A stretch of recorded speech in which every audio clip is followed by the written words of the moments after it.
Yo, it's the bill collector. Where I'm Bill, and I'm a collector. Let's see how this works today.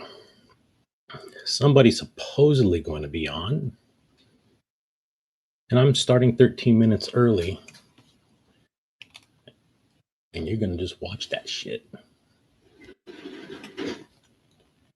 Or not.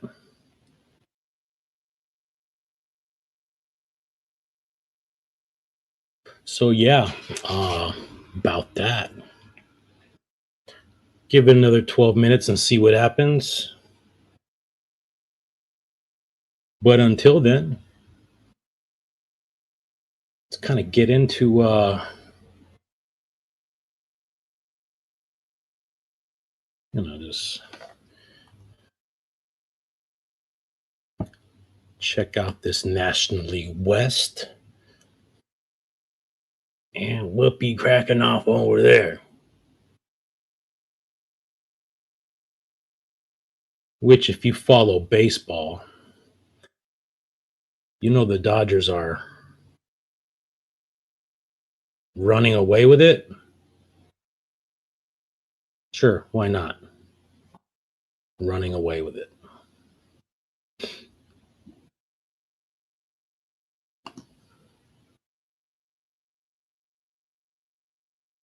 So we're gonna just go on that thing, right?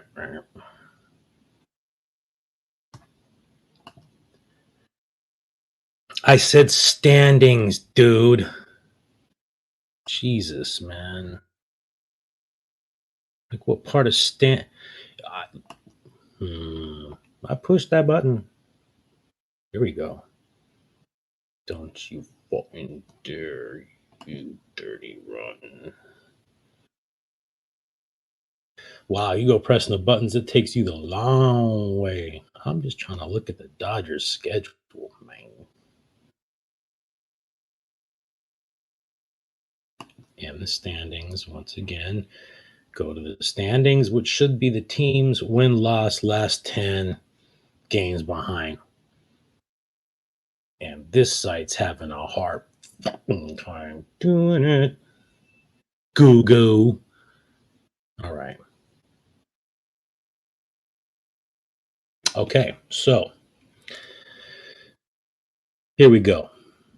NL West, because that's the only division I ever really cared about.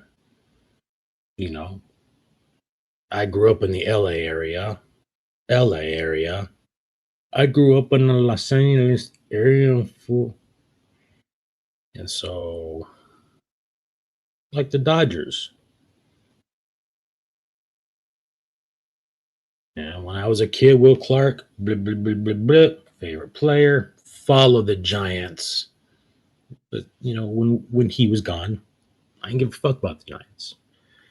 So here we go, Dodgers, it's the team that I follow, and they stomping on these motherfuckers. 85-37.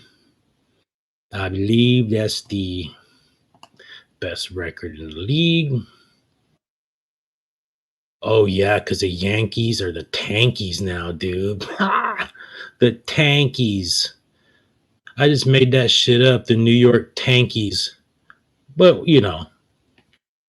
we're just now entering the the time where it really starts to matter, right? I mean, so we're going into September, October, and it's looking like shit. All right. The Dodgers are the blowout division right here. Like the Rockies are. Hey, and this is kind of, let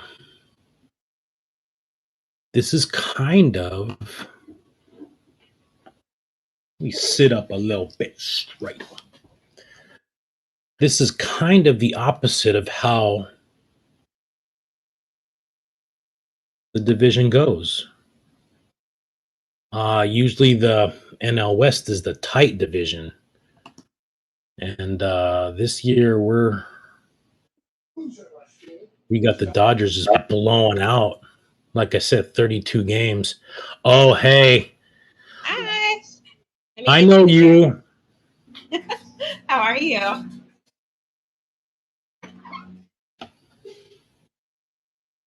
All right, so I'm live, so this is fucking going. I was just talking about baseball standings. If you can hear me, can you hear me? Yep.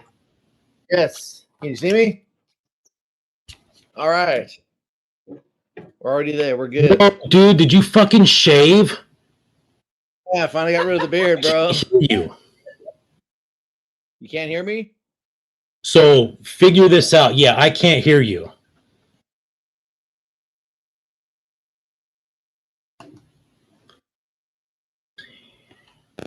I'm get my headphones. Okay, talk. Can you hear me? I can. I can. It was on my end. All right, cool. So, dude, you shaved. Yeah, when I got back from the road trip, it was time. I had to start purge the forest and start over again. Fucking A, dude. Wild. I was just thinking about this, okay? Like, can you still hear me with those earphones on? Yes, it's a lot better. I can hear you a lot better now. Okay, perfect. So like I had a beard going, and I don't really grow beards. Like for me, it's just like I haven't fucking shaved for 2 months. You know what I mean? Like, and I trimmed it down because when it starts getting, have you seen my dad? I was just about to say your dad was the inspiration for my beard. I mean, Jesus Christ, dude, he's like a homeless man. I know. I ran into him at the store one day, and he said, "Hey, Jeremy, what's up?" Oh, hey. I mean, That's like giving him change. Need some change? Yeah. So for me, like, yeah, I just 2 months. Like I just shaved this fucking shit off a couple of days ago. So 2 months was the longest I've ever been where I haven't shaved it because I get sick of it quick. Yeah, mine was 18 months. Oh, hey, that's a long fucking time, dude. Yeah, it was like losing a family member. Right on, dude. So, please finish, please. Oh no, I was just saying. Every once in a while, no matter what I have, when you trim and it gets uneven or whatever, it got to the point where it's like I got to start over.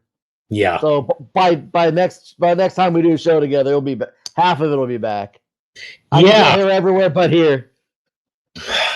Fucking gravity. What are you gonna do?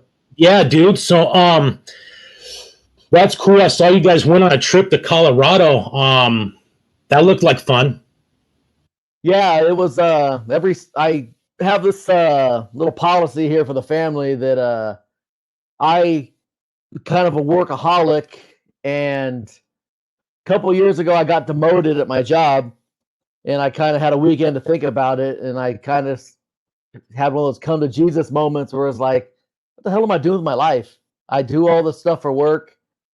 My wife had left. I was like, what am I doing? So I went and told my daughter, I said, go look at the Major League Baseball stadiums.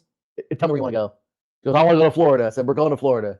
And from now on, once a year, we're getting on a plane and going somewhere. So we did that for 2 years, then COVID hit. And then we didn't do anything for a couple of years. Yeah. So this last year, as I've mentioned before, my buddy Randall played for Toronto. So we went to Florida on a plane for spring training for the first time because I had a streak of 15 straight years of going to Arizona. And since I figured, since we flew to Florida and he plays in Colorado, I've always wanted to see the Rockies Stadium. Let's just do the old get the family truckster like the Chevy Chase films and drive to Colorado. Sick.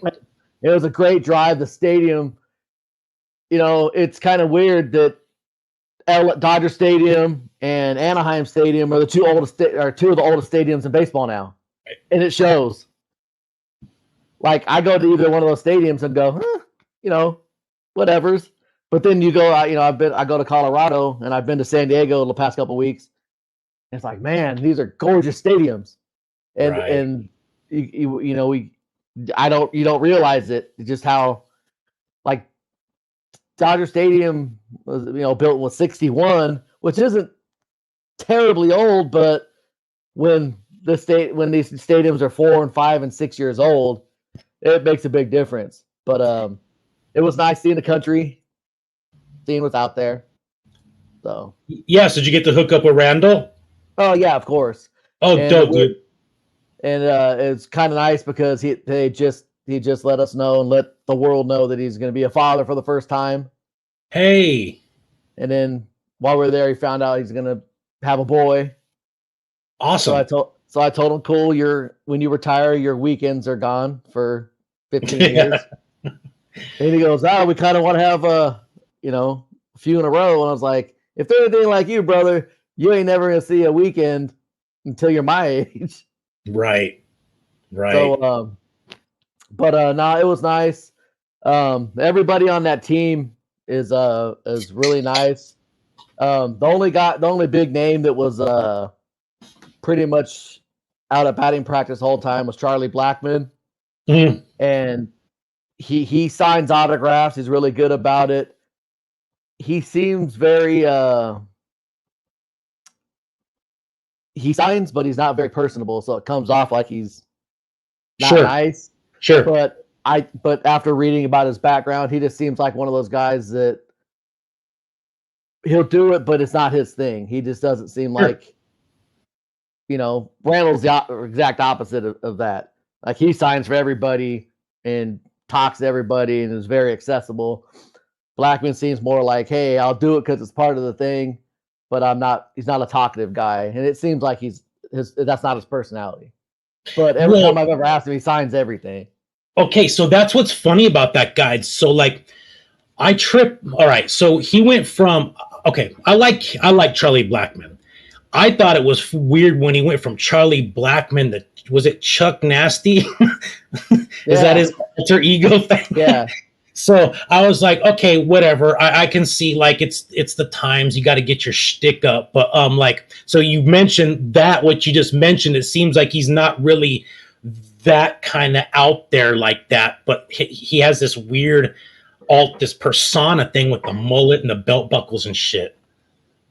Yeah, well, I read a thing saying that when he started like really, having those all-star type seasons, he started letting his hair and his beard grow. And he said, and since he started doing that, he was hitting really well, so he just never stopped shaving or cutting his hair or anything. So, sure. So I think especially in a place like that, it kind of stand out. I mean, it's still weird to me out seeing so much long hair in MLB. Yes. Like when you were coming up playing ball, you didn't see long hair. We got yelled at if your hair stuck out of the back of your hat. Yes. And it still freaks me out seeing these guys, and then with I see beards. I mean, the Angels just traded Brandon Marsh, and that guy. Oh, that guy was a woolly beast, bro. Like it's almost like, bro, your stats don't match the look, man. Like clean that shit up, start fresh, and then see where it takes you. You know what I mean? Yeah, I've had a couple of people tell me like, hey, that's a look you get after a couple All-Star seasons. You're not very interesting yet. Right. But I was bummed out the Angels got rid of him. Oh, was he good?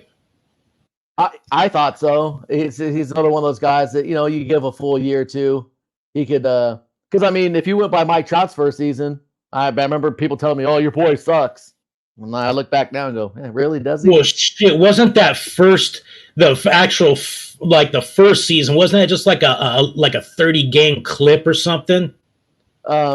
Yeah, he came up for a couple months. Oh, okay. And batted .220, had a few home runs.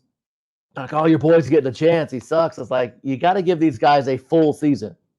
You got to give them the job and go, it's yours. Do what you will with it. Yeah, I think going back in history, I really think that's what ruined Brandon Wood, one of our other super prospects. Was they never just said to him, hey, you know what? If you're going to strike out 190 times, strike out 190 times. Sure. Get used to the hitting. And I think we ruined that guy. But that's just okay. And so are these last couple guys you brought up, those are all Angel bred kids, right? All Angel prospects. Yeah, you know what? Like that's what sucks with prospects. Like, especially if you like, I can understand like the trading bait, like maybe before they're there. But if you raise them to the point of bringing them to the game, like it's that time is right, you're right. Like they need a full season to fail or whatever, win at that point. You know what I'm saying? Work it out. Yeah. I mean, like you look at the first few episodes of our shows, it's a lot of I gotta push this, knocking things over. And I look at some of my first episodes and look now, people are like, man, you're really good at it. It's like, go back 2 years and watch me in front of an empty shelf going, and people counting the uhs. Right. So it's like with anything.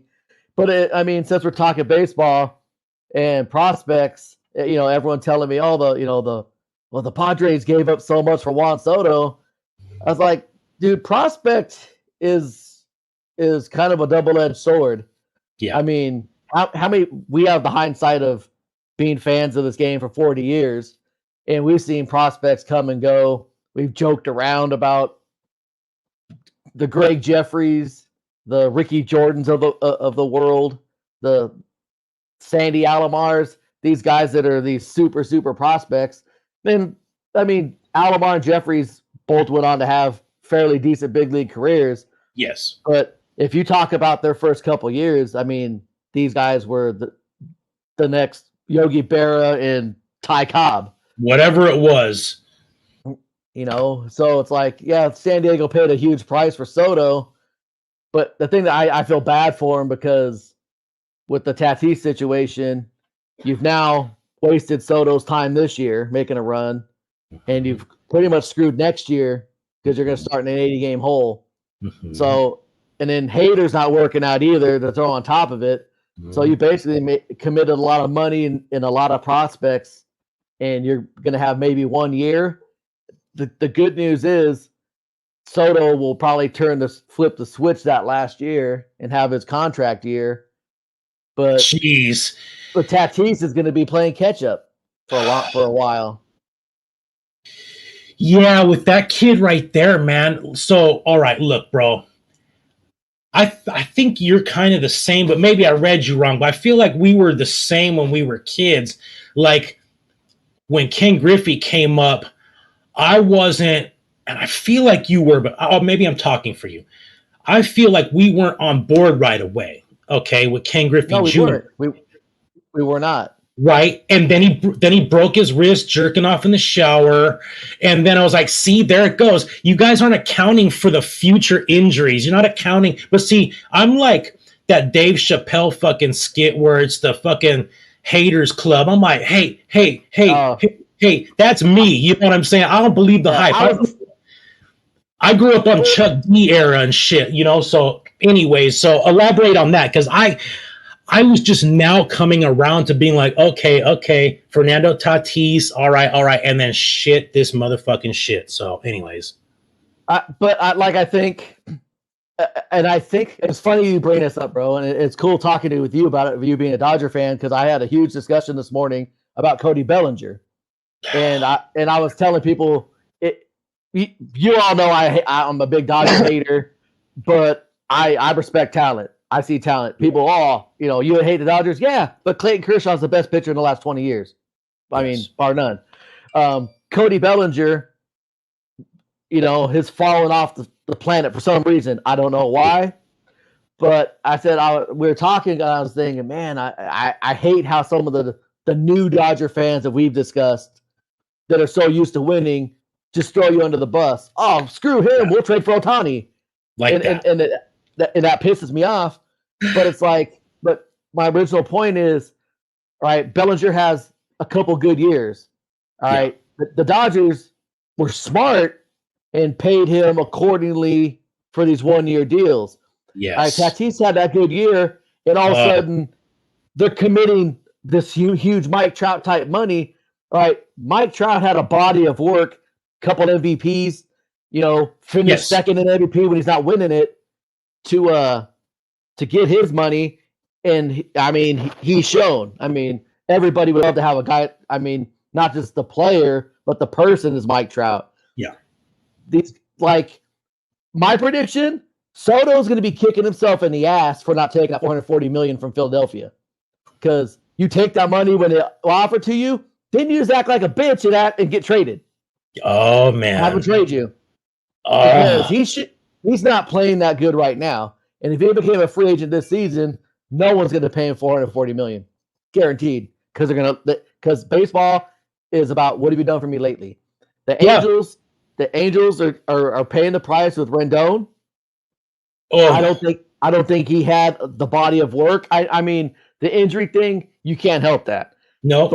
But even if this was the day we got him, I said, bro, he does not have the body of work to warrant that kind of contract. He just don't. No. And no. But I mean, like I said, I made the Bellinger comparison because I see that's happening in Rendon, because to me, Bellinger's the type of talent he could figure it out tomorrow. He can figure it out next year. You give the right coaching, you rehab something's wrong. You don't go from what he was to where he is now. Okay, so on that, see, people aren't realizing this right here. One, the shoulder injury, okay? He had surgery in an off season. So right off the bat, injuries, bro, I've dusted myself off clean a couple of fucking times, and I ain't the same after every time. You are the same. I know you've dusted yourself off, and you aren't the same. After every injury, you are not the same. That area is compromised, bro. You can straighten the fucking frame out, but that shit is not the same. And a lot of times it's a matter of it's kind of weird. It's like there's a lot of repairs around my house because I'm not a mechanical person that I can't fix, but I can make work. Yes. And I look at Bellinger as one of those things where he may not be fixed, but he's going to find a way to make it work. He'll figure it out. And I feel bad because I see all these guys shitting on him now. It's like, bro, watch next year when he comes back and has a comeback year, and then he doesn't want to stick around. What? No, seriously. And you know when Bellinger's figured it out the last 2 years in the playoffs? Yeah. That's when he found a knock on him his first year. Right. And so, and you were mentioning this just now, I mean, a couple minutes ago, about Brandon Marsh. You wish they would have kept him around. This is what the Dodgers are doing good with Bellinger is like, look, bro, the lineup is so freaking deep that we can kind of like sacrifice not getting rid of him. Like, it's stupid to get rid of him like he's like that, because like you said, it could be tomorrow and then the kid is on freaking beast mode and then you're really losing out. You know what I'm saying? So, I'm kind of glad, and he's one of my favorite players, so I'm glad they're kind of sticking with him. And yeah, he's batting down where he's not used to, but fuck it, right? Make do. Yeah. See, and this is where I criticize the new Dodger fans compared to the old Dodger fans is I know a lot of Dodger fans that when you bring up the word Mike Piazza, they cringe. Oh, because he never should have been in another uniform. No. That guy should have been. He should have been Hall of Fame straight Dodger. And I would hate to see same thing happen to Bellinger. Because you guys got a great lineup, but Freddie Freeman's not a Dodger. Freeman's on the Dodgers. There's a lot of guys that are on the Dodgers and they'll help you win. But like Clayton Kershaw, dude, I was the happiest person around that he didn't leave. Oh, yeah. Because I couldn't stand for you guys to see him in another jersey. What if he would have became a Padre? How bad would that have stung? Or an Angel. And then, and it sucks. If we would have got him, he would be done already. He wouldn't be playing at all. And that's a goddamn fucking truth, man. And it's funny, me and my wife, the producer of my show, producer Steph, we always talk about how just the disposable nature of today. Like, everything's disposable. Yeah. And me and her developing kind of a relationship type show. And I'm thinking about turning my No Filter show into that as a podcast. Yeah. And how people like full circle into what we do. We collect because this stuff is not disposable. This stuff around here behind me, the stuff behind you, that's not disposable. Yeah. No. We collect that stuff. In everyday society now, everything's disposable. Oh, hey, there's a new one of these, so I'm going to get rid of this one, even though it works fine, and get this new one because it's got 2 or 3 extra features on it. Then you look at it and go, oh, those 2 extra features are cool. I lost some old ones. So basically, I got about the same thing I had before. And I say that translated into relationships, how a lot of people nowadays, oh, this guy or this girl doesn't have this 1 or 2 thing. And instead of focusing on all the great stuff that's there, I just throw it away because I can just log on to this thing and Amazon me a new man or Amazon me a new chick. And then you realize you don't have anything near that you had the first time. And I think that's what, not just, I shouldn't just be picking on Dodger fans. I think baseball fans, because I see it right now a lot with the Angels, that people are like, if you're 15 years old, if you're 20 years old, you don't remember the Dodgers losing. Nope. You don't have a concept in your mind of that 99 lost season in the 90s. Nope. and on top of that, besides Kershaw, they had that one guy. I mean, we grew up and the Dodgers never had another manager our whole childhood. They had Tommy Lasorda, but we were dads before they got rid of Lasorda. Right. And so it's like I said, we're going through that with the Angels right now because everyone's like, as we're doing this, they announced today the Angels are looking to sell. And it's like, everyone's like, oh, yeah, sell the Angels. You're going to get a better owner. Better owner? Artie Moreno is a fantastic owner. We have the benefit of hindsight and looking at all the signings that went to shit. But I tell any fan out there, you trying to tell me that when we signed Pujols, Hamilton, C.J. Wilson, Rendon, made trades for like Upton, all these guys, you trying to tell me the day we made those trades, no other team would have been happy to have those guys? We have the hindsight of seeing it didn't work out. Right. Like I got in an argument with a guy and I offered to go on a show and break it down. Albert Pujols right now is having a pretty good week. Sure. He's had a good week. Yes. And someone had the stupid, the most asinine thing I ever heard saying, the Angels wasted Albert Pujols. Albert Pujols never had one season in Anaheim like he did in St. Louis.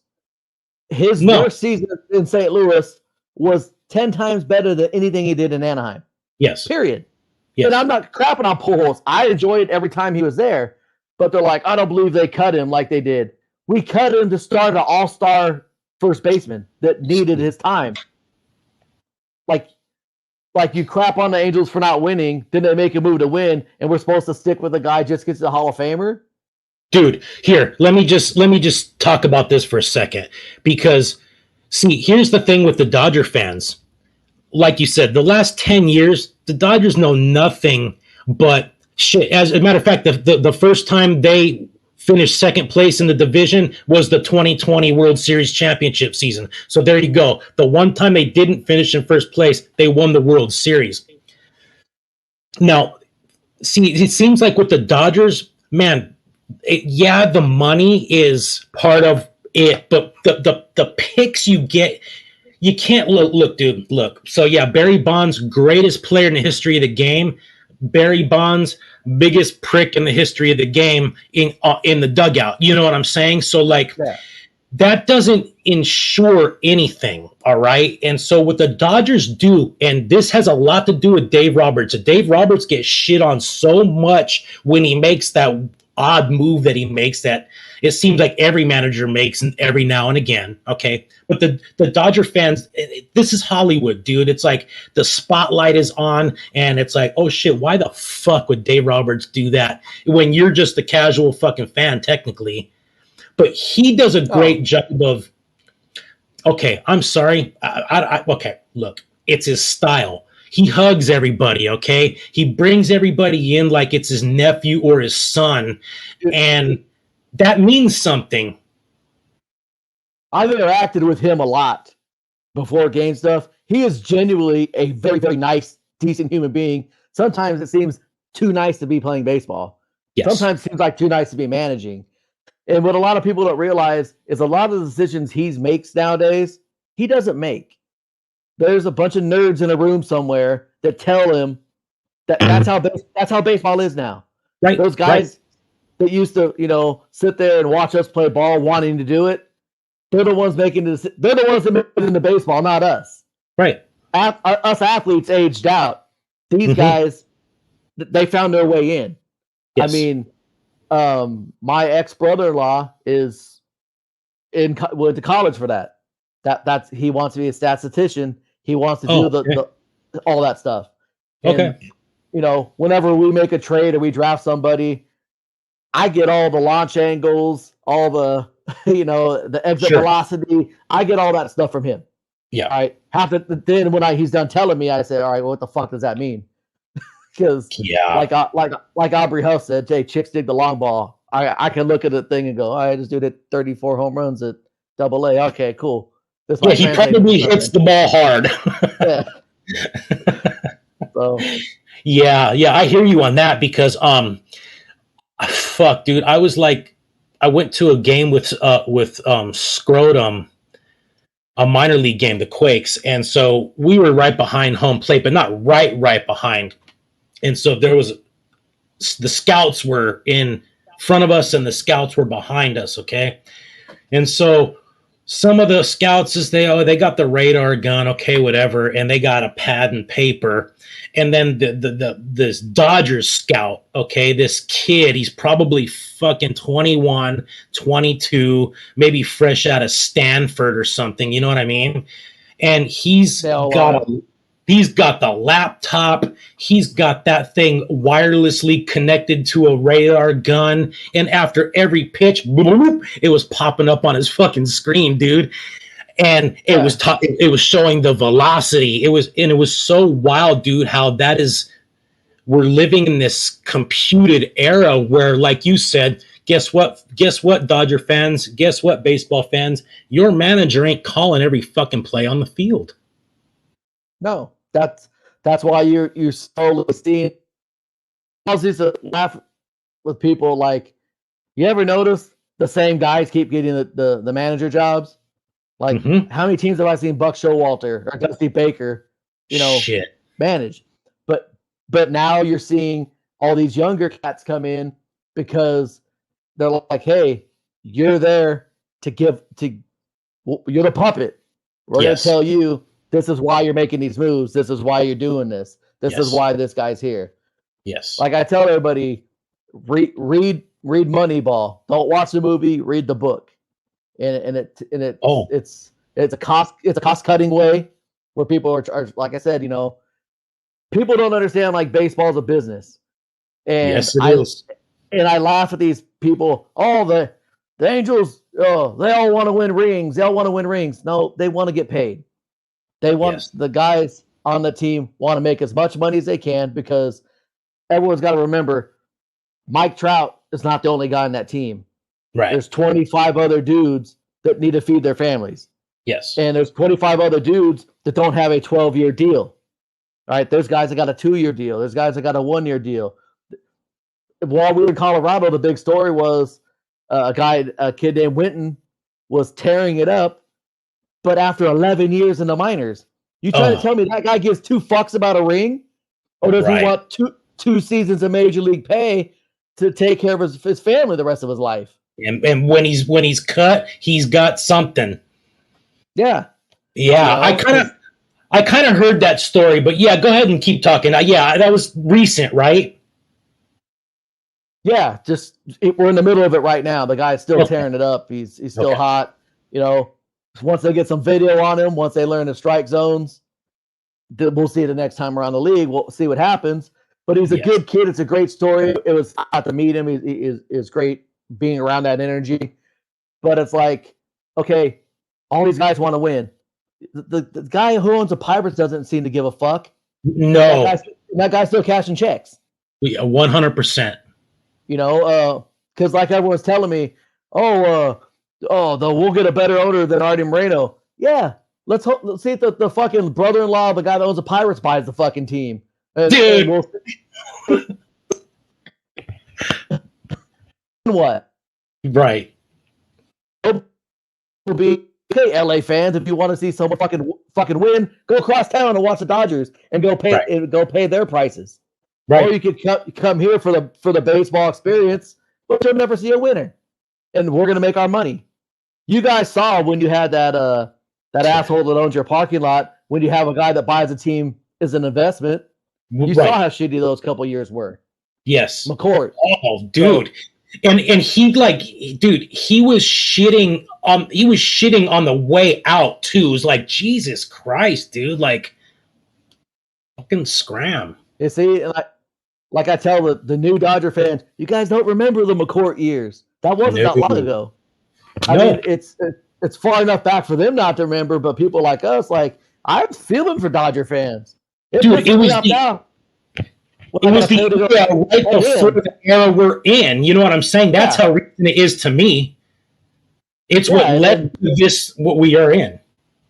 You know, but fortunately for the Dodgers, they got a group of guys that look at it like, hey, and that figure out, like, dude, if you're going to be in LA, winning is part of being here.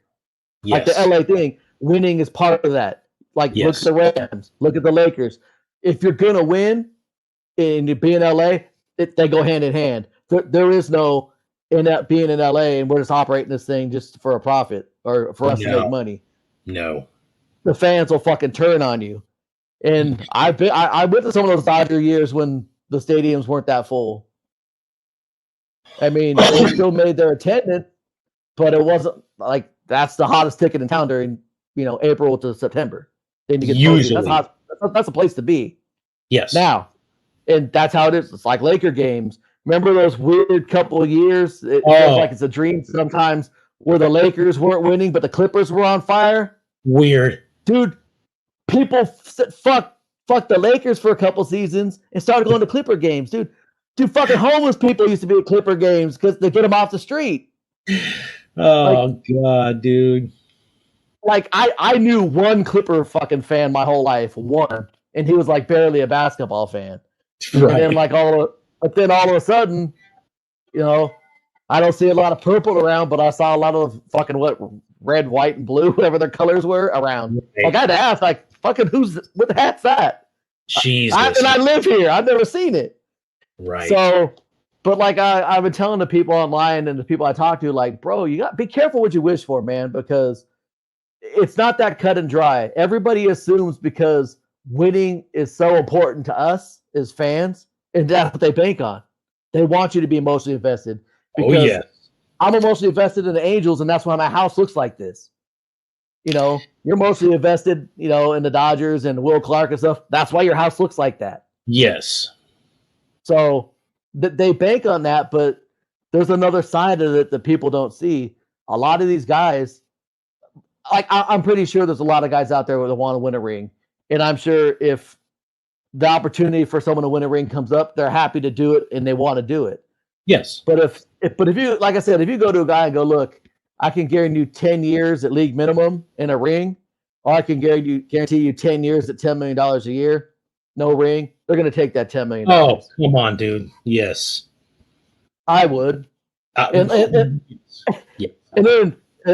like I said, full circle, us being collectors, if fucking World Series rings are so important, I wouldn't own one. Right. Someone would have sold me theirs. Right. So I hear you on that, man. For me, I just have detached my emotions from any kind of sports. Like, seriously, man. Wow. I've been there. Trust me, I've been there. And you're like, what the hell, dude? Like a weird little. It's so weird at the end of a season when you're feeling all blue or whatever the hell Angels fan whatever color brings sadness in the Angel world, red.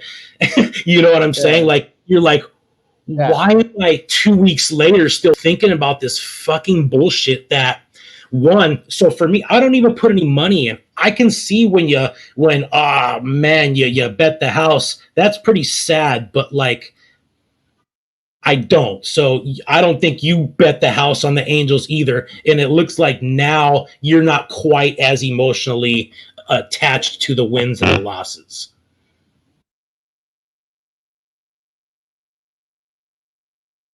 Hello?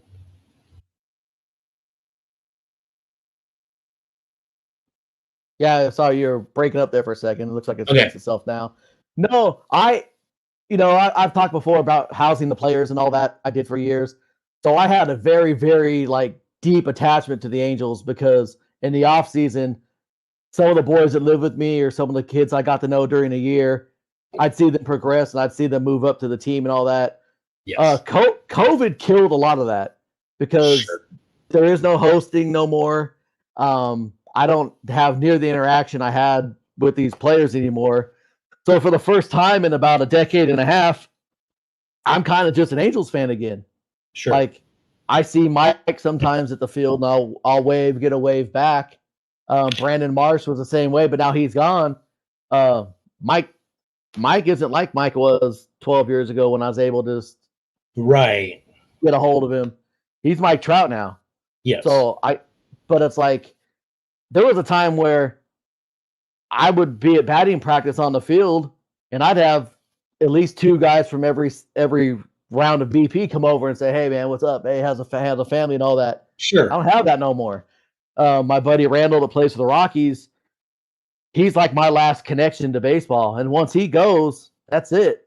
Right. Like I've felt very blessed and fortunate to have this relationship with the guys and stuff and have the access to stuff. But I tell Randall, I was like, bro, when you give it up, I'm a fan again.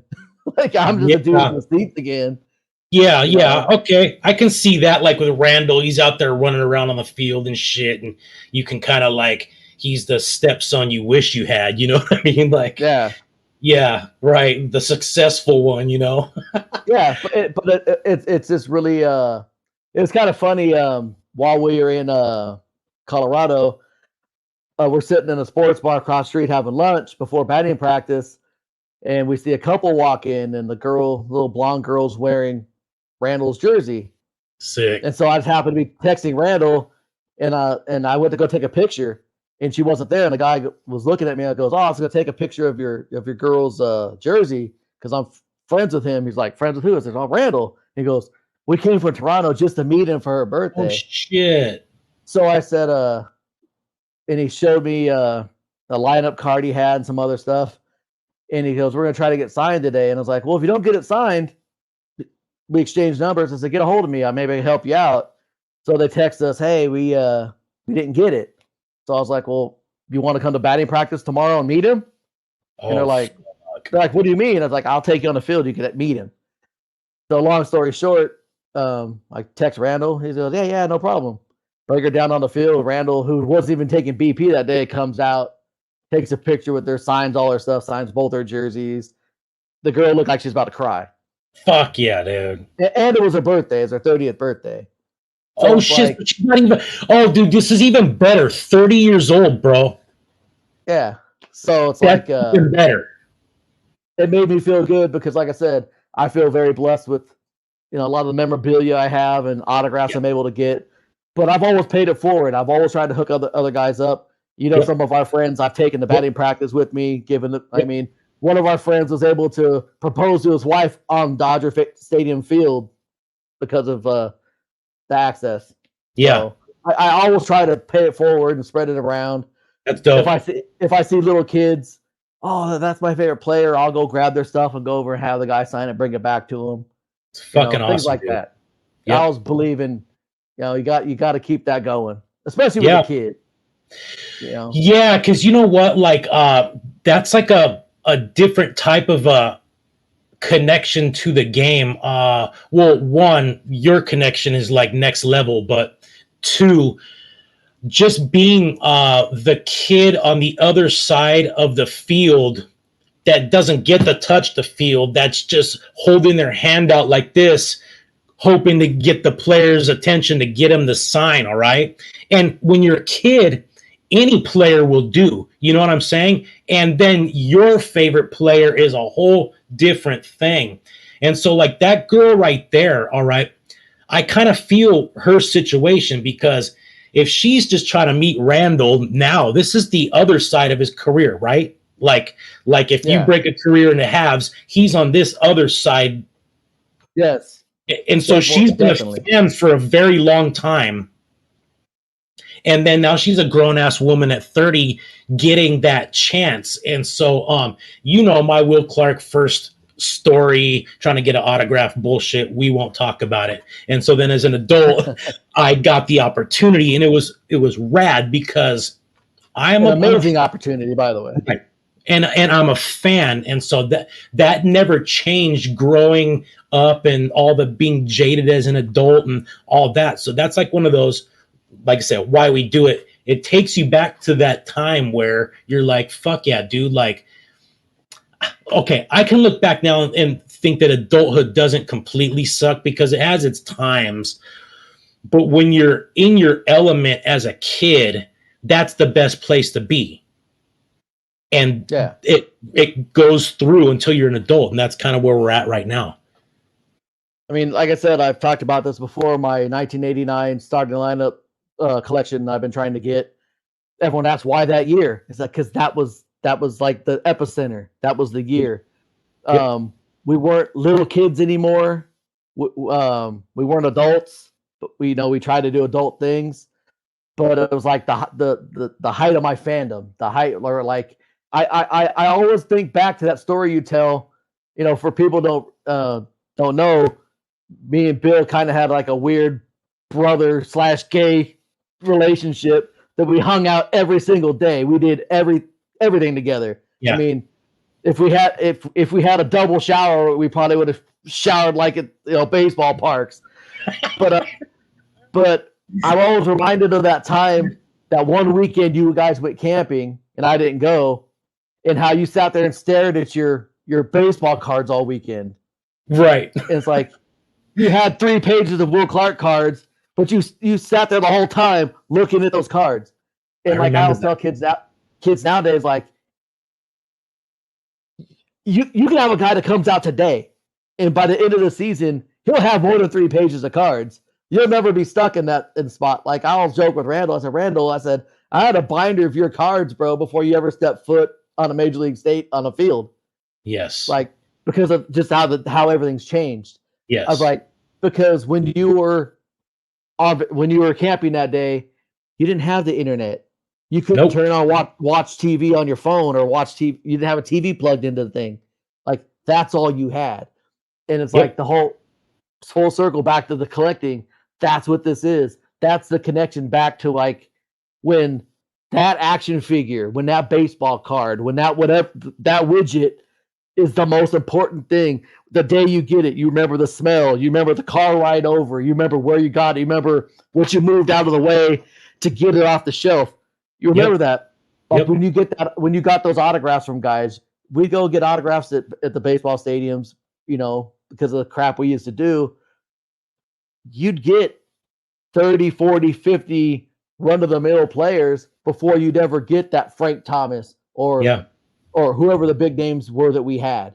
Yeah. And it's like, I remember just staring at him, and it's like every one of those cards had a story. Yeah. Like there's a guy that we both interact with, Sean, on Instagram that collects Alan Trammell stuff. Yeah. So I said I gave him my Alan Trammell card, and it was cool because I was able to tell him the story about how me and you were sitting in front of a stadium playing catch in the dark. Yes. And he comes out and goes, "What are you guys doing?" We're like, "We're playing catch." And he goes, "Out here?" It's like, "Yeah, it's a stadium. Where are you supposed to play at?" So back. It's funny. We start talking and we go down all these different roads. We're talking about how the emotional connections to teams and how you need that.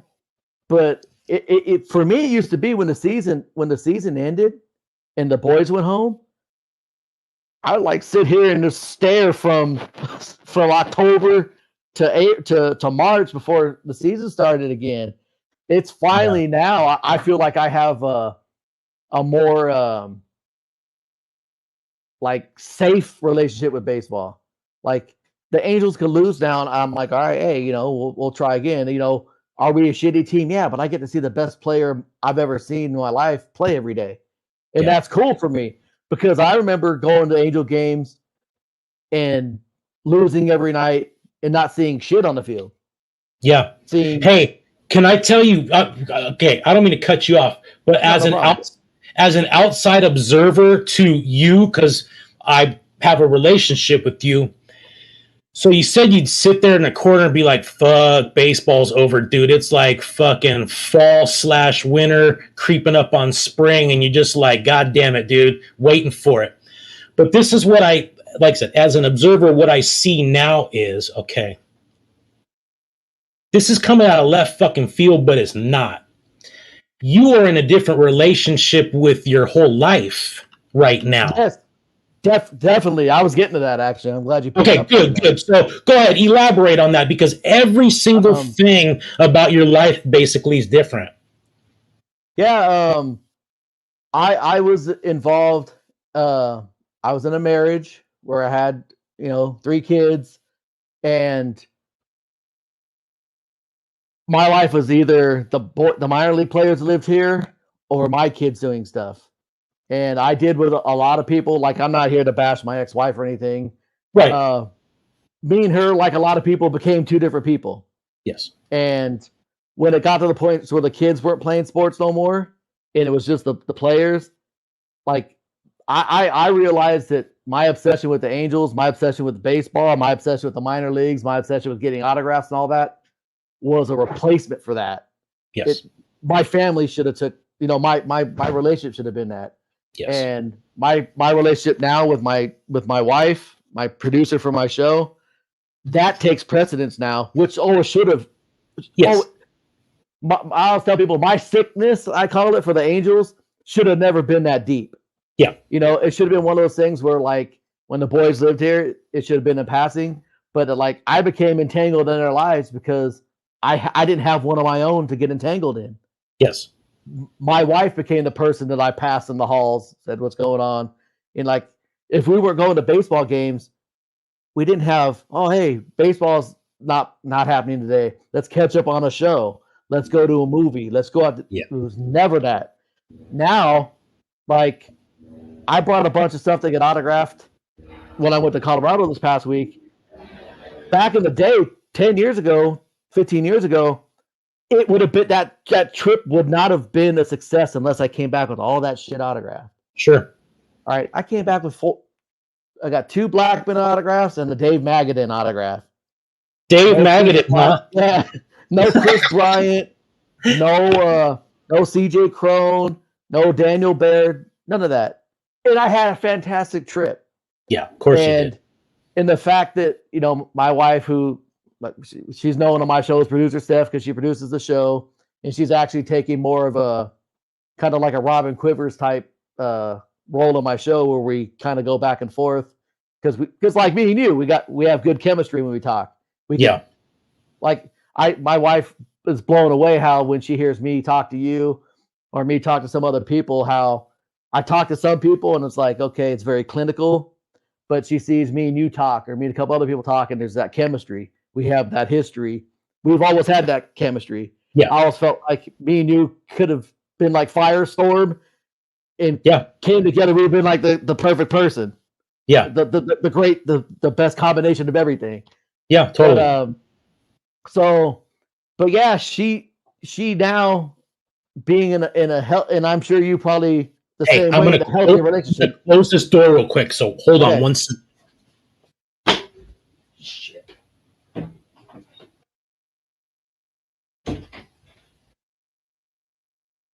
Okay, what's up?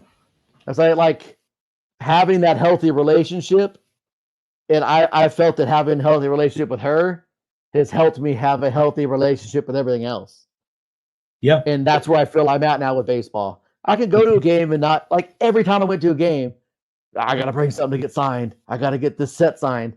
Like, I have binders of minor league sets every year. I had to get spring training was all about me getting all these minor league sets signed. I've got binders and binders and binders. And it's cool because I can look at it and go, fuck, I remember that guy. I remember this. I remember that. But it's also cool, like, dude, I went to a game with my chick. Like, it was a good time. Yeah. The little ones had a good time. The little ones got a foul ball. They need to go get it signed by that guy. They just got the foul ball. We had a good time.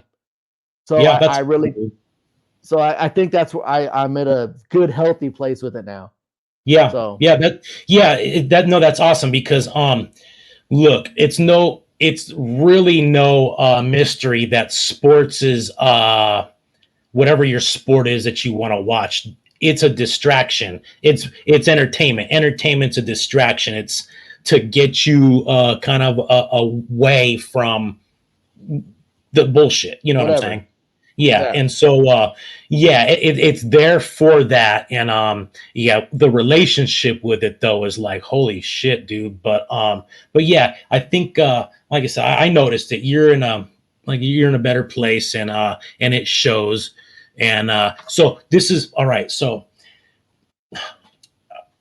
I'm in a better place too, obviously. I mean, I'm just like, you knew where I was. I am and it's been for a long time too. So my headspace is just really different. But now it's even like with this whole Will Clark shenanigans you see behind me, I'm just kind of taking a back seat now again.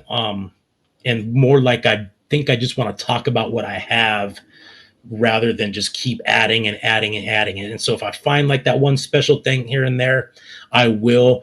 But I've kind of like, I've already put all the fucking stones in my fucking glove.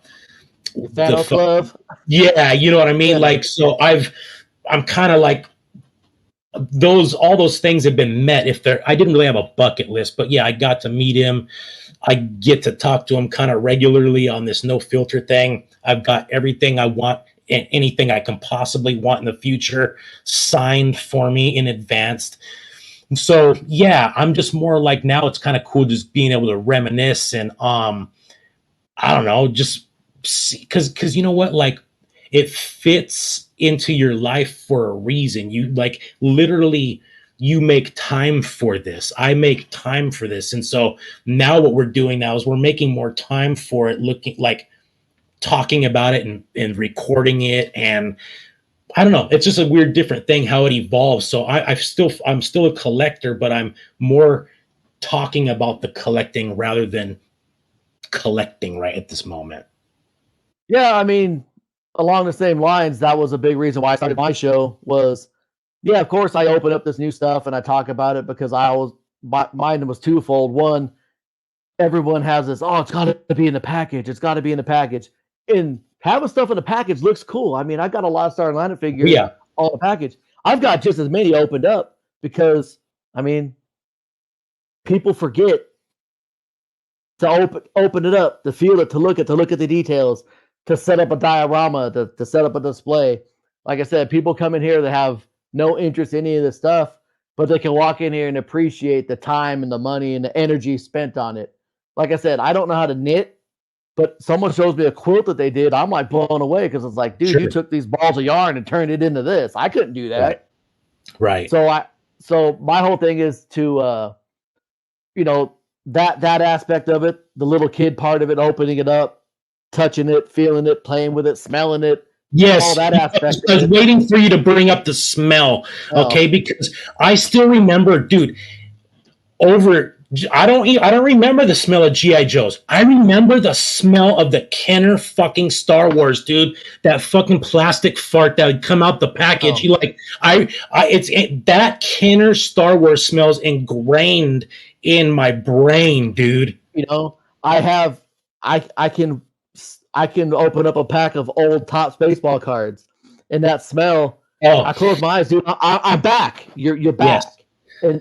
And that's what I look for with this show, and I'm sure you do the same way to take you back to that. Because as you grow up an adult, it seems like as you age, as you become adult, it's all loss.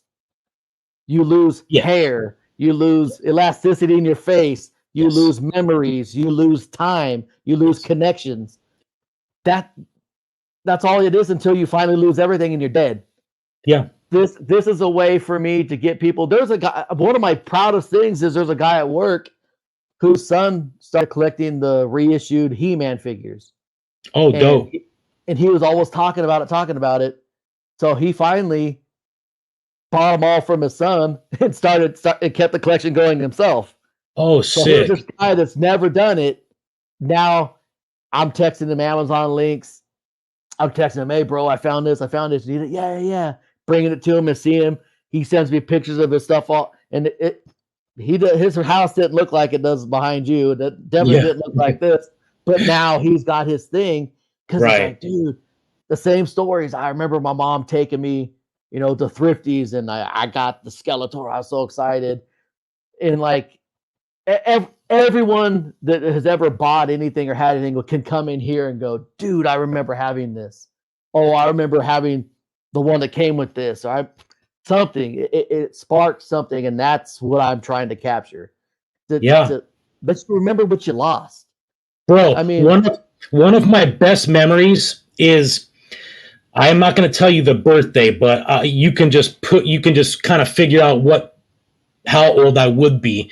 My dad came home from work. Oh no, how was it? No. So he left for work, okay? And then when I woke up in the morning, because we have summer birthdays, so this was like you wake up, you watch fucking Gidget and the Monkeys, and you get out of the house at 10:30 and you run around, okay? Yeah. So I wake up in the morning, and before I crack open the TV, there's a brown paper bag on the mantle, okay? Folded across the top. It's like the small paper bag, like from the liquor store size, all right, that you stick a tall can in. Folded across the top, it says, "Happy birthday, Billy. Love, Dad," okay? And I'm like, I'm fucking stoked, dude. So I run over there, and because it's my birthday. I know it's my birthday. I open the bag, I pull it out, and it's the black TIE Fighter Stormtrooper. Okay. And that's the memory. I just remember how happy I was. I remember my dad sometime the day before in his big ass work truck or after work had to go to Toys R Us in Azusa and fucking get that shit for me. You know what I'm saying? Scary thing is, you were 8 or 9. So there you go. Told me the story. 8 or 9. Hey, what'd you do yesterday? I don't remember. That's what I'm talking about. That's my point of all this is these take you back, and you have these details. You remember that smell. You remember that feel. You remember the car ride. You remember all this stuff. And everybody has that, but it's a loss. You forget it. And I'll tell people, if I can bring you back, if I can give you that memory, it's like, you ever seen the X-Men First Class movie? I have, but it's one of probably the least memorable ones. Well, there's a scene where Professor X goes into Magneto's mind and brings back this memory of him and his mom. And he goes, I forgot I had that. Oh, and shit. Like, when I saw that, I go, that's what I want. I want someone to go and see something in here, or I talk about a subject and they go, fuck, I remember that. I totally remember that happening. I mean, me and you've talked about things that we may have forgotten about, but then I bring it up and you're like, holy shit, I totally remember that day. I totally remember that happening. Yeah. And it takes you back. And it's like, for that few seconds, you weren't thinking about rent. You weren't thinking about the light bill. You weren't thinking about, I got to take the dog outside the shit. It gave you that. And a lot of people to kind of maybe discount what that means to you. And you think, oh, it's just this, it's just that. But it's like, you need that. You need that as a person, whatever it is. It may not be what we're doing, but something. And that's what I'm trying to do.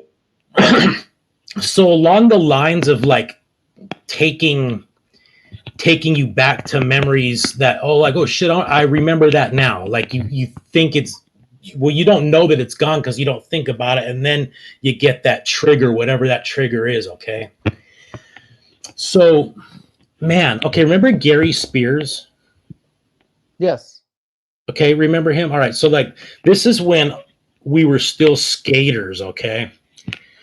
And so that's like 13, 14, going on 15. Because I don't think I made it to 15 before I geeked out and got in trouble.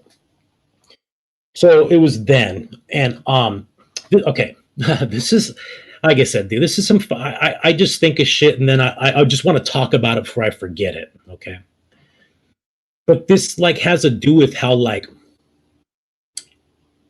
sex and relationships with a girl make everything change.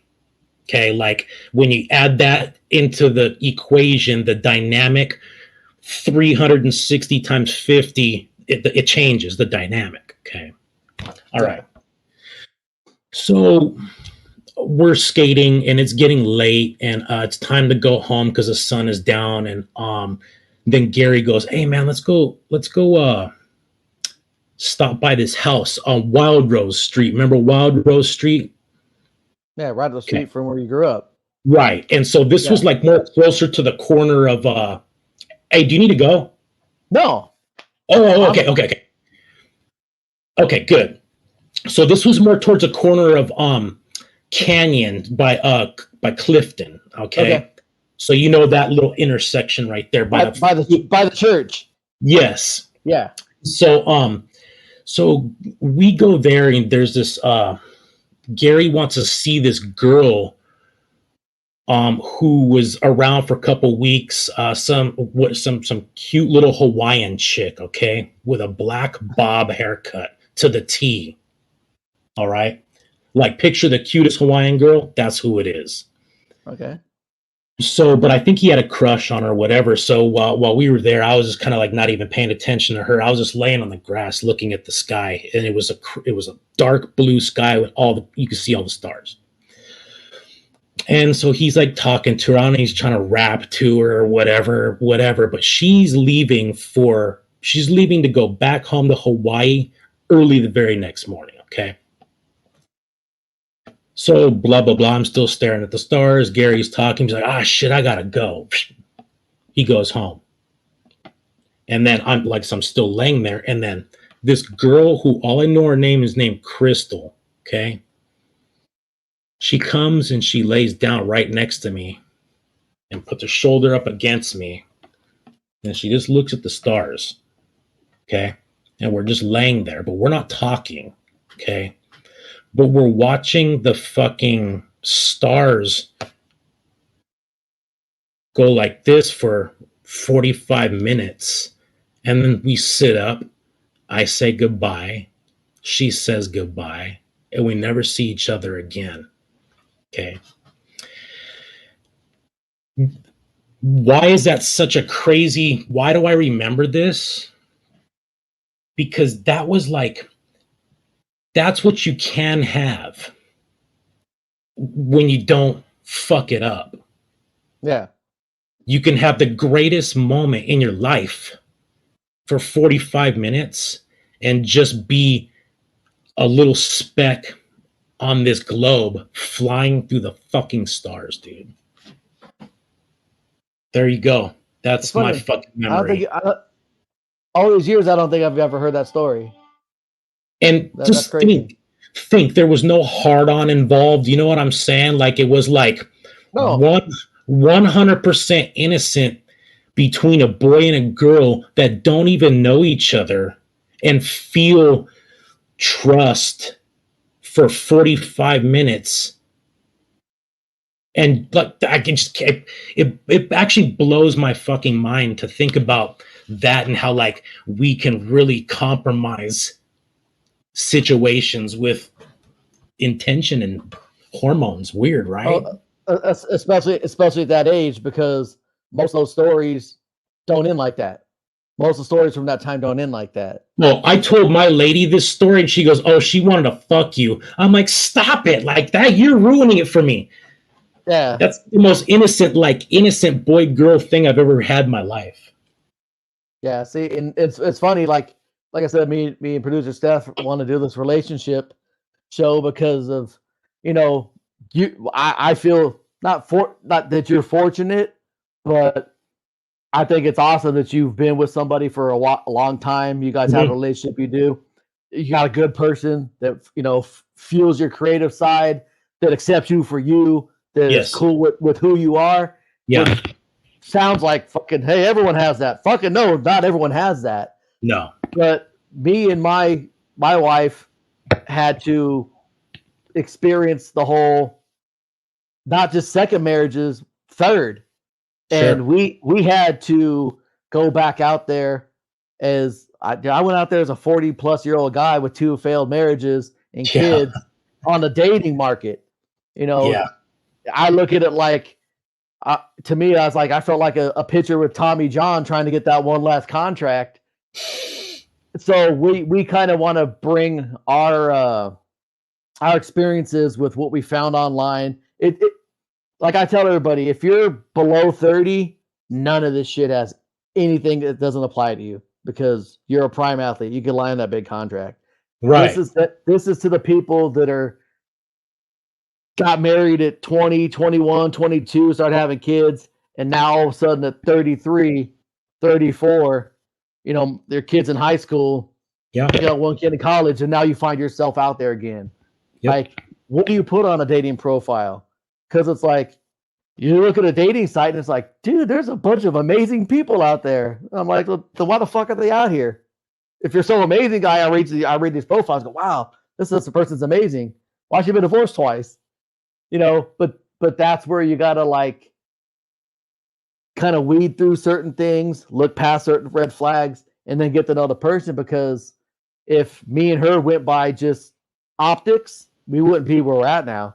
We're in the healthiest relationship I've ever been in. And that's great. And so this is funny because it connects where I kind of go off fucking track is like you mentioned like not today. It's always been building up to today and like how fast we get everything. I mean, you scroll through fucking Instagram and it's like, actually, it's the worst thing possible for you. Like that much stimulation. It's like it fucks with your dopamine. You know what I'm saying? Yeah. Like it really does. But today, worse than yesterday, and it'll be worse tomorrow, is what you said. The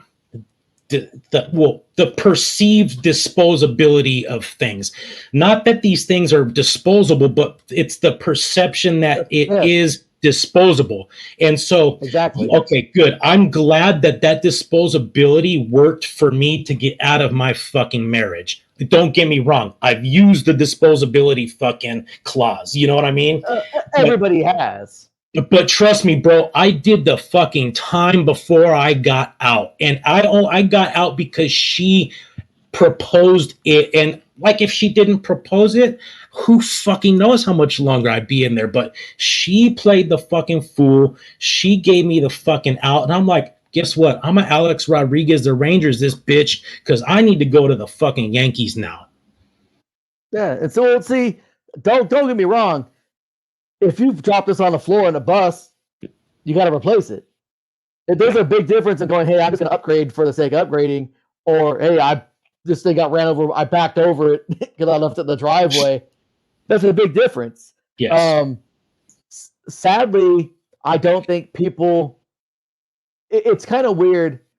I notice it more when you're younger. People feel like when you have a relationship. I mean, I kind of felt the same way when me and you kind of went our separate ways. There was like a separation anxiety type thing because it's like you and I were so close and did so much together for so long, but then we grew up and you kind of went your own way first, and I was still kind of here. And we have this thing, especially I look back at that age because at that time I have 18 years. I'm on the planet for 18 years. 4 of them you don't really remember. So, you know, you got about 12, 13 years that like of these memories and these emotions.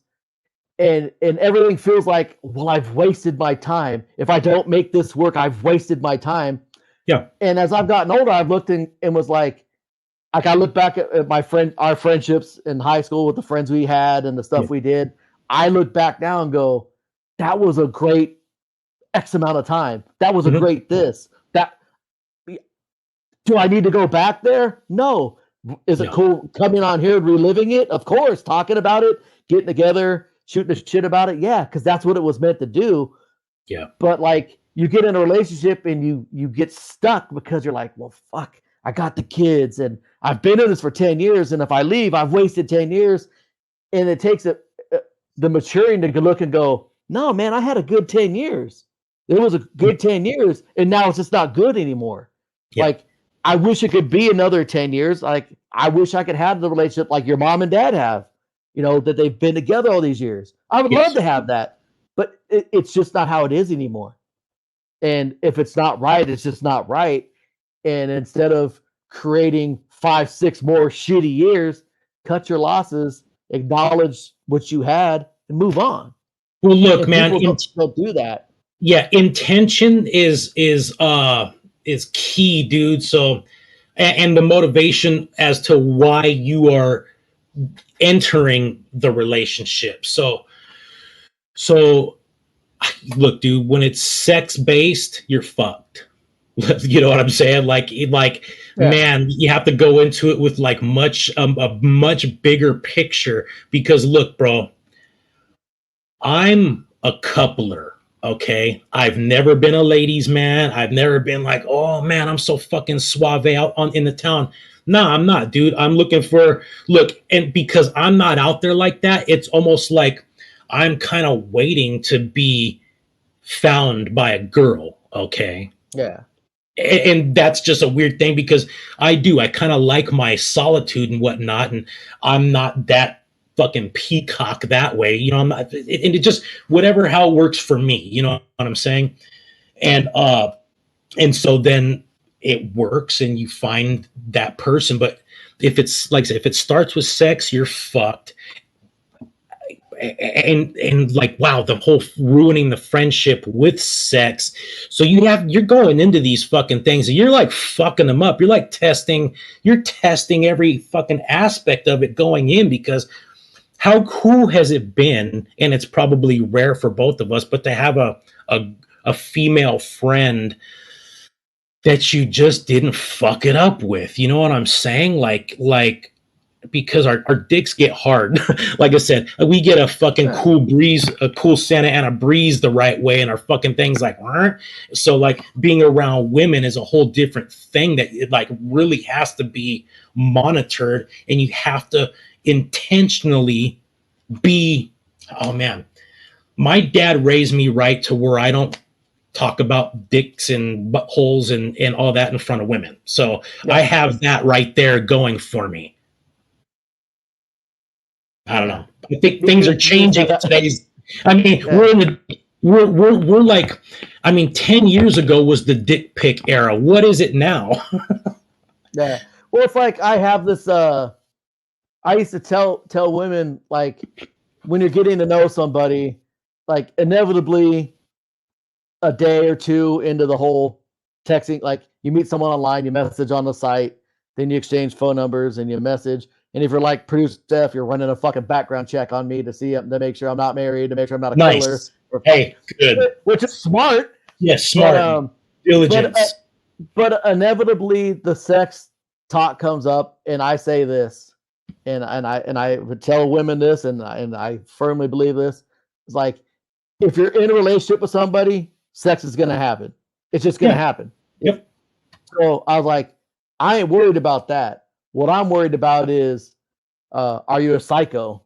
Are you gonna fucking stab me because I didn't fucking text you back? Are you fucking $2 million in debt? Do you work? Are you a good fucking parent? Are you a good person? Are you gonna fucking come in here and see all my shit and go, hey, first thing is all this goes?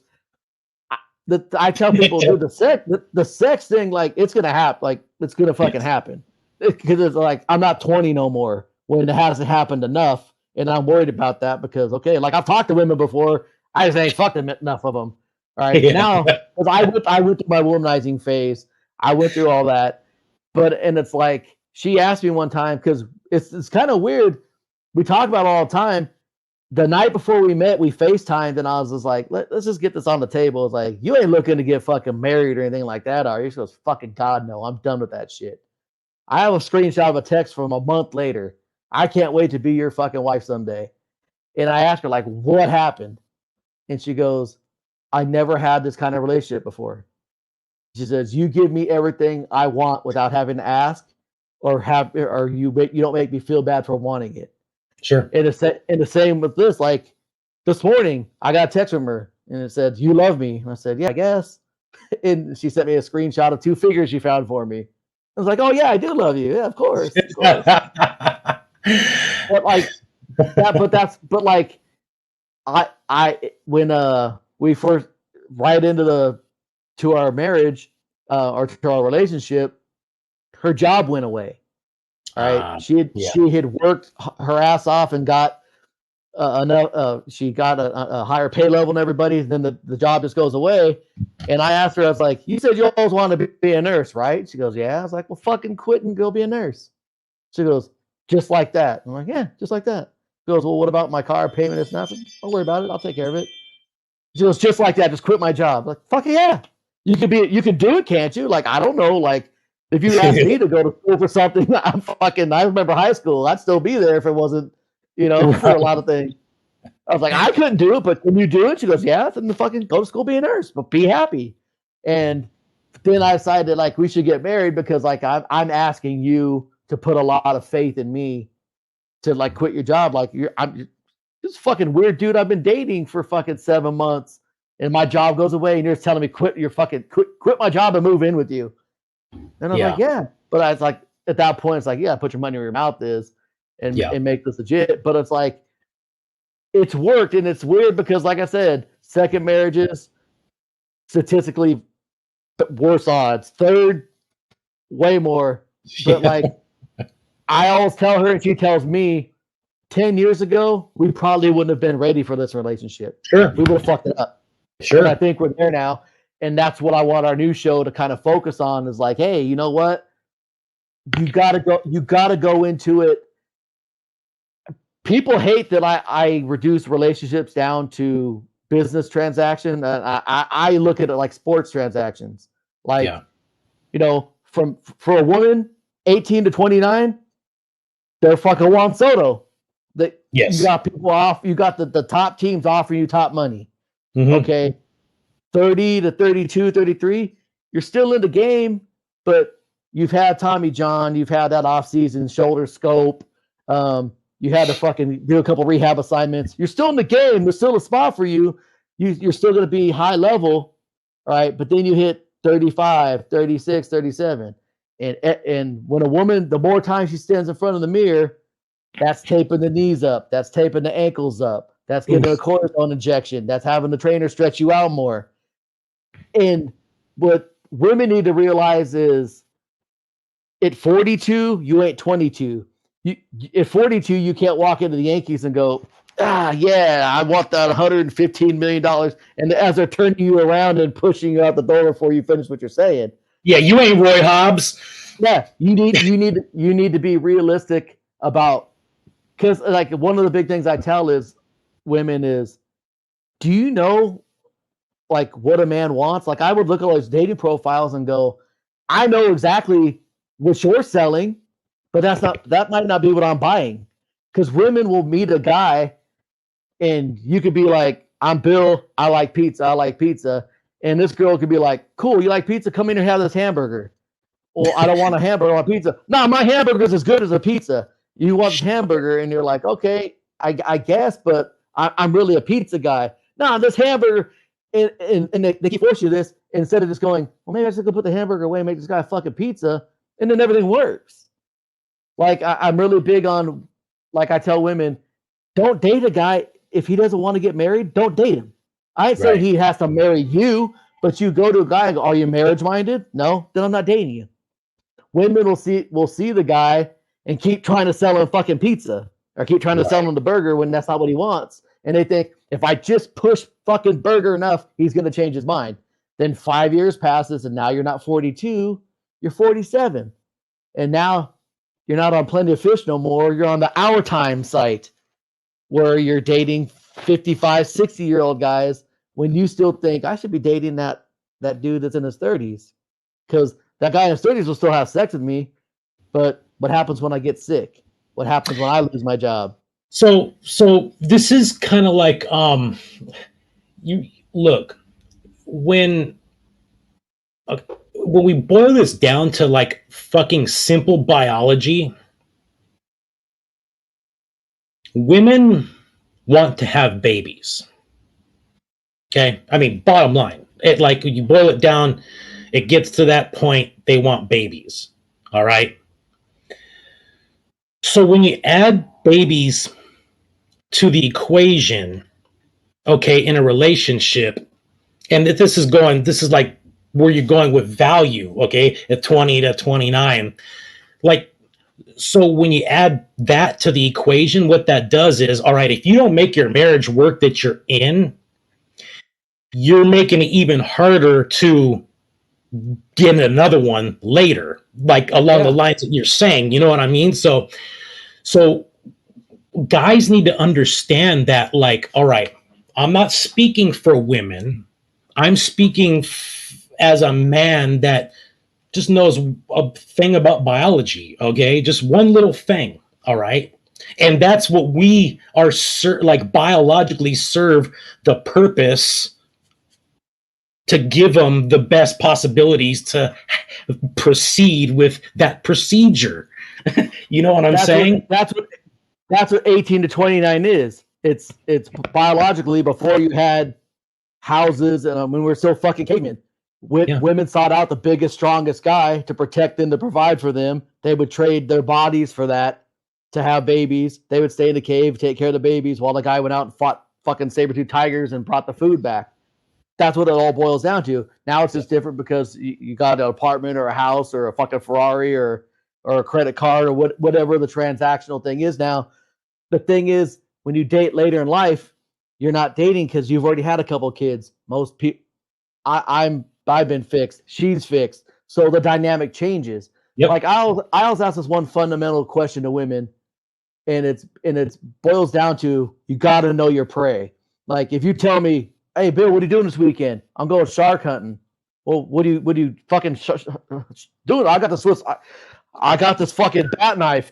"You're gonna fucking kill a shark with that, bro? Bro, I don't think you know your prey. Like, I don't think that's gonna get the job done. I mean, I fucking love to see it."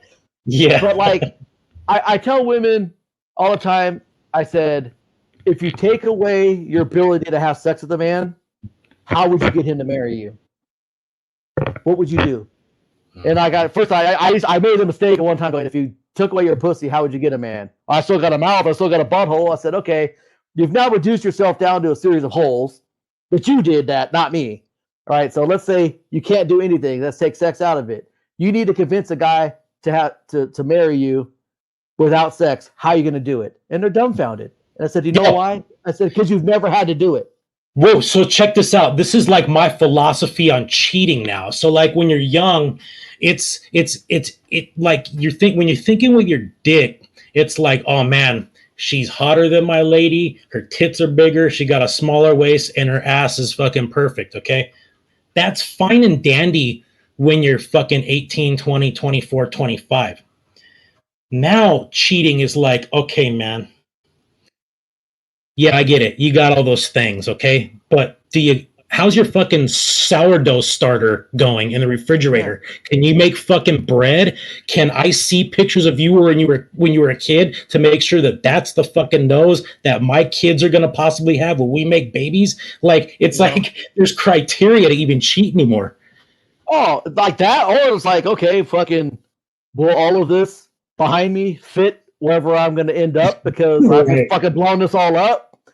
Yeah, like I said, it's a bit, and I don't give guys a free pass either.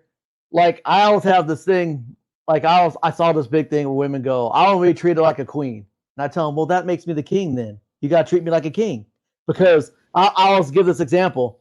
I said, when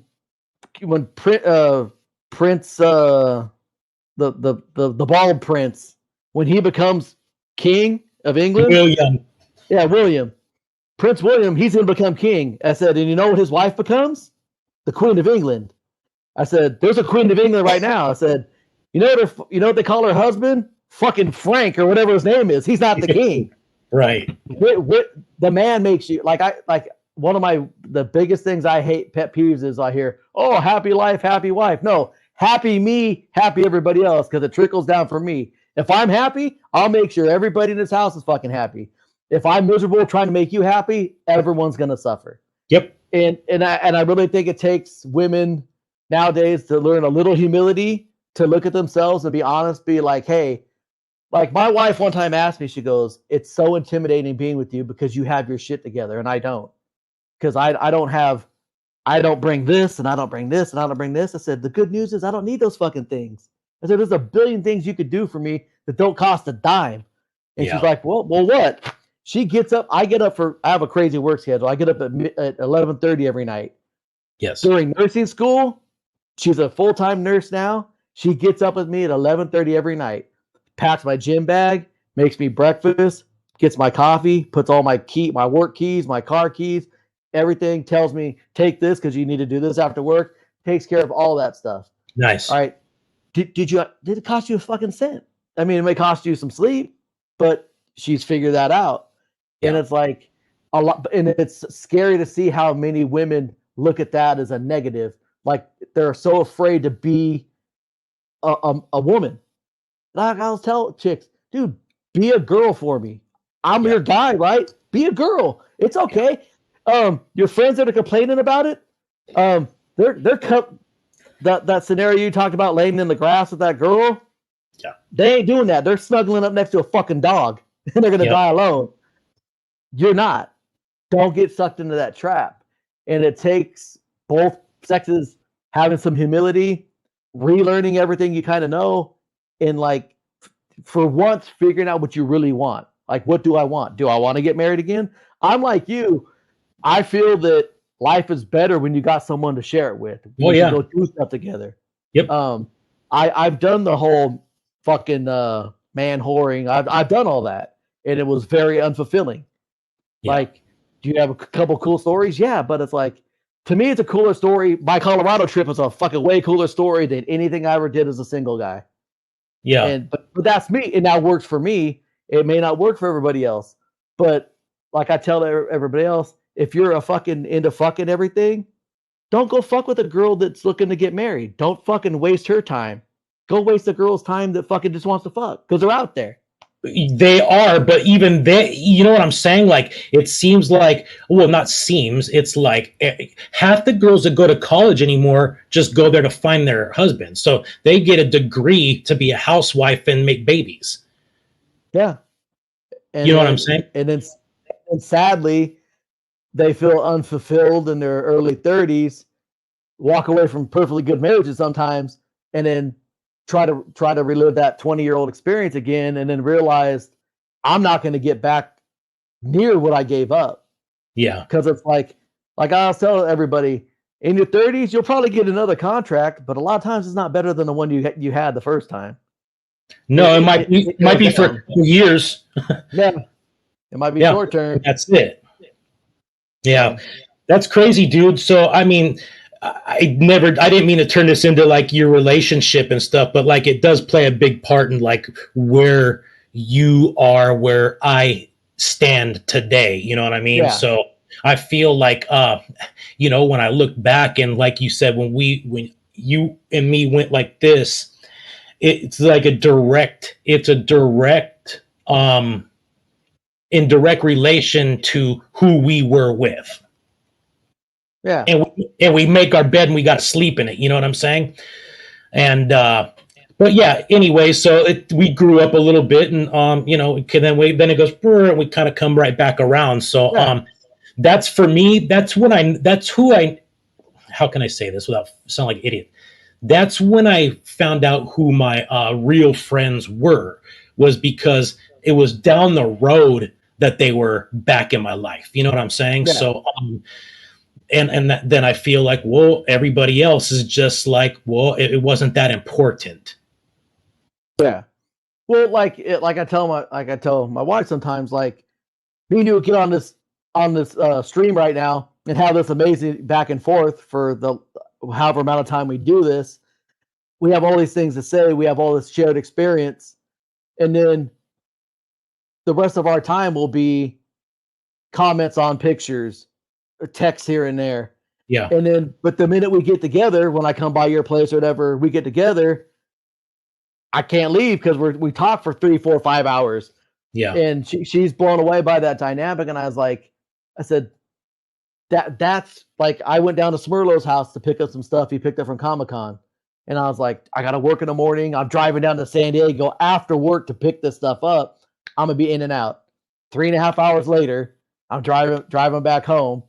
And she's just like, it's funny how there's some people you talk to. Oh, hey, what's up? See you later. Bye. Then you got those few people that you just have this connection with and you guys could talk. And I told her, I said, if you could stick an IV to keep me going and keep you going, we could do this forever. Yeah. We just could. Yeah. There's some people where I'd be sitting on their screen just like, yeah, I got this the other day. Right. But yeah, it's funny how like I've learned that like it's a conversation me and Stephanie had one time about how there's people that come in and out of your life all the time. Everyone has it. Yep. But people come in your life sometimes and they're so important. Like you do everything with this person. You talk to this person every day. They're for 3, 4, 5, 6 years. And then there's no fight. There's no disagreement. There's no nothing. And then one day you just don't talk to them no more. It happened. So this is okay. All right. So the whole collecting thing. All right. You say it goes 1989 and then even past 1989, then it's like you're a year older and 1 year less detached from your childhood. Okay. And so what this is for me is before I complicated life. You know what I mean? It was the last innocent thing that I did. Was it the last innocent thing that I did before going and fucking up and fucking off and making bad decisions and all of that? This was the last thing going right into that. And that's why it's important. I was actually like, when I was doing this, I was actually being an innocent young person. No, and I think we touched on it our last time, how you at that age we kind of balance wanting to do adult stuff. Yeah, like we're still kids, but we want to do these adult things, and then we wake up one day and it's like, you're an adult, you can do all the adult shit that you want to do, and then all this stuff gets pushed back because it's like, cool, now this door is finally all the way open. I can go do all these things, and you forget that stuff, and it's sometimes as simple as like you box it up, you put it away, and then 10, 12 years down the road, you're cleaning out a garage, you're going to a room and you look at it and it's like,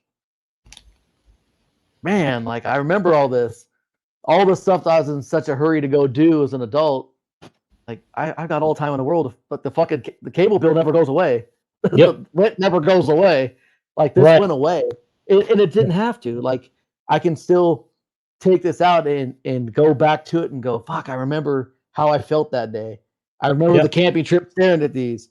I remember the the card show we went to. I remember the pack. Like it brings it all back, and it can give you that balance. So it's like, are you stuck living in the past? No, but you can always go back into it. Like I always tell everybody, it's a room. Like my main room is being a dad, being a husband, being a provider. But I can come into this room on Sunday nights and do my show. I can post something on Instagram and get some likes and get some conversation going. And that's the cool thing about this. It's a cool thing about the social media aspect, this aspect of it, the podcasting, the YouTubing, all that stuff, is that you can connect. You have a visual medium, because it's one thing for me and you to share this story. And me, like I said, me and you can talk about this all day. But other people are going to see this and go, fuck, dude, I remember my friend Hector. And I remember me and Hector playing fucking G.I. Joes in the tree in his front yard. Yep. And then, or like the guy Mario at work, it got him to the point where it's like, I'm going to go collect this shit now because I see this guy doing it. And there's other adults out there doing it, because when I go in the toy aisles, I don't see fucking kids anymore. I see dudes that look like me. Yeah. So I think it's a really cool thing, and I think that's the best part of all this. Hey, well, I smell dinner right now, so I'm going to leave it on that positive note, because I can get negative quick. So we'll leave it right there, dude. Yeah. Jamie, I appreciate it, dude, for coming on. We, like you said it. You said it a few times. We have great conversation every time, and to me, that's pretty important, because I really don't fucking talk to anybody, so it's great to talk to you every time. So this is the Bill Collector. I'm Bill. I'm a collector. That's Jeremy. He's a collector too. Have a good one, guys. Thanks, guys. See you later, Bill. All right, Jeremy. Later, bro. Thanks, man.